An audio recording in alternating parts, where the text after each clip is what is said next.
Il y a une question qui se pose de plus en plus fréquemment aujourd'hui, c'est celle de l'indemnisation de l'actionnaire qui subit un préjudice suite à la diffusion d'une information erronée.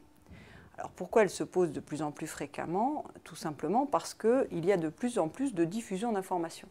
Le droit des sociétés multiplie les informations obligatoires et même au-delà de ces informations obligatoires, les sociétés spontanément délivrent de l'information parce qu'on pense que c'est une manière de communiquer avec les actionnaires qui est importante. Donc comme il y a de plus en plus d'informations, par un effet mécanique, il y a de plus en plus fréquemment des informations erronées qui sont diffusées.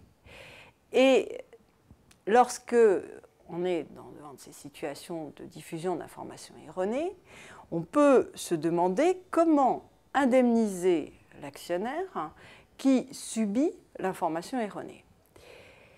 C'est une question qui en fait est très délicate. Parce que, tout d'abord, il faut définir qui est victime. Qui doit être considéré comme étant victime? Est-ce que ce sont les actionnaires qui ont acheté suite à la diffusion d'une information erronée? Ou, de façon plus large, on pourrait retenir aussi ceux qui n'ont pas acheté parce que l'information était erronée, alors que si l'information avait été juste, ils auraient acheté. Donc, quelles sont les victimes? Première question. Deuxième question, toujours pour définir les victimes, est-ce que ceux qui seront indemnisés seront ceux qui auront conservé ces titres jusqu'à la diffusion de l'information corrigée? Ou, pourquoi on n'indemniserait pas aussi des actionnaires qui auront vendu avant la rectification de l'information, mais qui auront subi l'information erronée? Donc, première incertitude énorme qui bloque l'indemnisation, c'est de déterminer quelles sont les victimes à considérer.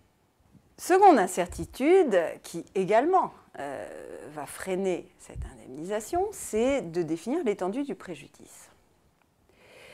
L'actionnaire a acheté en situation d'information erronée et le préjudice qu'il a subi, c'est tout naturellement la différence entre le prix qu'il aurait payé si l'information avait été juste et le prix qu'il a payé en situation d'information erronée.